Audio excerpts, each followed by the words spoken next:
ஹோட்டலில் கல்யாண வீட்டிலலாம் கிச்சடி வச்சாங்கன்னா செம்ம டேஸ்ட்டாக இருக்கும். இவங்க மட்டும் எப்படி இவ்வளோ டேஸ்ட்டாக செய்கிறாங்கன்னு ரகசியத்தை கண்டுபிடிச்சிட்டேன். எப்படி செய்யாதுன்னு பார்க்கலாமா? கடாயில் 3/4 கப் அளவுக்கு எண்ணெய் சேர்த்துக்கிட்டு கடுகு, கடலைப்பருப்பு, உளுத்தம்பருப்பு, கொஞ்சம் முந்திரி பருப்பு, பொடியாக நறுக்கின இஞ்சி, கருவேப்பிலை, 2 பச்சை மிளகா இதெல்லாம் சேர்த்து தாளிச்சிட்டு 2 பெரிய வெங்காயமும் நல்லா வதக்கினதுக்கு அப்புறமா ஒரு சின்ன தக்காளி, அந்த ஸ்டேஜ்லேயே கொஞ்சம் உப்பும் மஞ்சத்தூளும் சேர்த்துக்கிட்டேன். ஆல்ரெடி பச்சை மிளகாய் சேர்த்துருக்கேன். ஒரு 1/2 ஸ்பூன் அளவுக்கு மிளகாத்தூள், அரிஞ்சு வச்சிருக்க பீன்ஸோ கேரட்டோ சேர்த்துருக்கேன். உருளைக்கிழங்கு கூட நம்ம சேர்த்துக்கலாம்.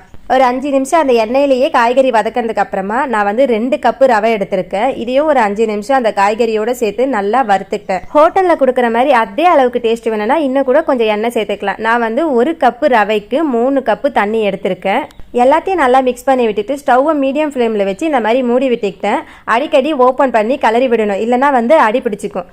தண்ணி கொஞ்சம் ட்ரை ஆனதுக்கு அப்புறமா இந்த மாதிரி தலை இருக்கும். இந்த ஸ்டேஜில் கொஞ்சம் கொத்தமல்லியும் 2 ஸ்பூன் நெய் வந்து ஆட் பண்ணிக்கிட்டேன். இன்னும் நல்லா டேஸ்ட் வேணும்னா 3 ஸ்பூன் நெய் ஆட் பண்ணிக்கலாம். இதுவே நாங்கள் சூடாக சாப்பிடும்போது செம்ம டேஸ்ட்டாக இருந்துச்சு. இன்னும் ஹோட்டலில் கொடுக்குற மாதிரி அதே அளவுக்கு டேஸ்ட் வேணும்னா எண்ணெய் மட்டும் கொஞ்சம் கூட சேர்த்து செஞ்சுக்கோங்க. அவ்வளோதான்.